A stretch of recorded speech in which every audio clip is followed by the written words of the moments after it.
The Berenstain Bears in the dark.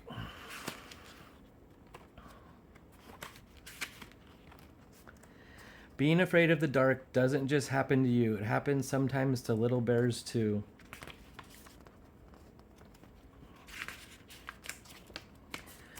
Brother Bear, said Sister impatiently, are you going to take all day to pick your books? Sister and Brother Bear were at the Bear County Library. Sister had already chosen her books and was waiting at the checkout desk. Hold your horses, said Brother. I'm looking for a good mystery. Sister Bear usually took out the storybooks about nature and sometimes books of poems. Brother liked those too, but lately he'd become interested in mysteries, especially spooky ones. Hey, this one looks good, he said. Okay, let's check out. Said Sister, looking at the cover. It was called The Case of the Crying Cave. It looks scary to me. Say, this is really good, said Brother later that evening when the Bear family had settled down for some reading. Would you like to read it? Would you like me to read it to you? He asked Sister. Sister was looking at a storybook about 3 kittens who were arguing about which was the prettiest. It was a little boring.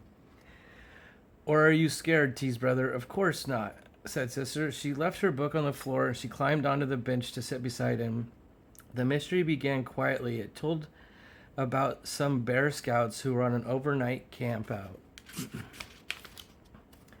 When the Scouts discovered a dark, secret cave, Brother's mystery began to get a little exciting.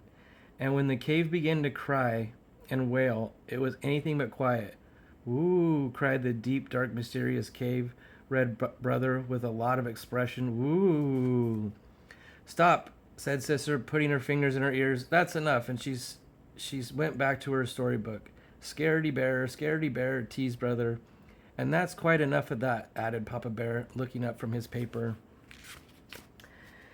At the cubs' bedtime, Papa and Mama said goodnight, turned off the light, and left the cubs in usual sleepy darkness. Outside the treehouse, the bright, busy sounds of day had given way to the soft, soothing sounds of night.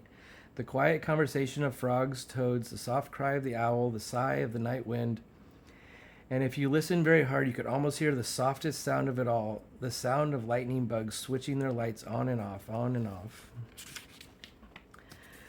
But inside the treehouse, Sister Bear wasn't even beginning to fall asleep. That night, the dark didn't seem the least bit quiet and sleepy. In fact, it seemed like the spooky darkness of the scary cave.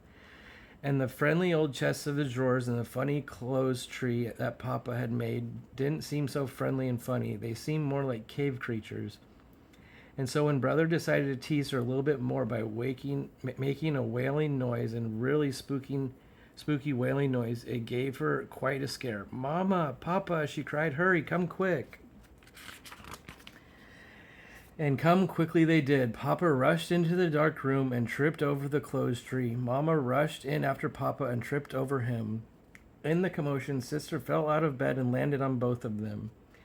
Then Brother, who had started it all with his spooky wail, turned on the lights. What a mess! Sister, still scared, was holding on to Papa. Papa was holding on to the toe he had stubbed, and Mama was looking for the nightcap she lost in the confusion.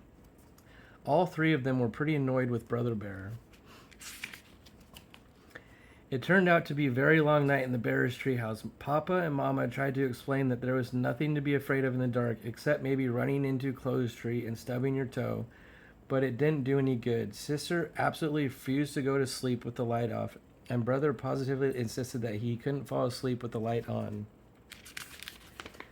The next morning, the Bear family was very sleepy-eyed. Boy, said Brother, yawning, I sure don't want to go through another night like that. Neither do I, said Papa, and I think I have an idea that might help. He took Sister's hand. Come with me, he said. Where are we going? She wanted to know. Up to the attic. The attic, but it's dark in the attic, even in the daytime. I know, said Papa, but there's something I want to show you. Anyway, there's nothing so special about the dark. It's just a part of nature like the light. It's your imagination that makes the dark seem spooky sometimes. What's imagination? Asked Sister. Imagination is what makes us think like chests of drawers and clothes trees are cave creatures. I wish I didn't have one, said Sister. Don't say that, said Papa. A lively imagination is one of the best things a cub can have. It's imagination that lets us paint pictures, make up poems, invent inventions. The trick is to take charge of your imagination and not let it take charge of you. When they got to the attic, Papa began to rummage through the boxes looking for something. Sister tried to follow Papa's advice and not let her imagination take charge, and it worked. A spooky shape turned out to be shadows of some old tools.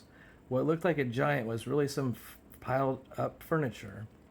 Here it is, said Papa, my old nightlight, the one I used when I was a cub and had a little trouble falling asleep in the dark.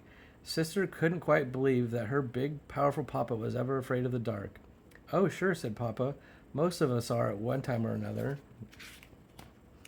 How about reading the rest of the case of the crying cave, Sister asked Brother later that day. Are you sure you want me to? Sure, I want to see how it turns out, she insisted.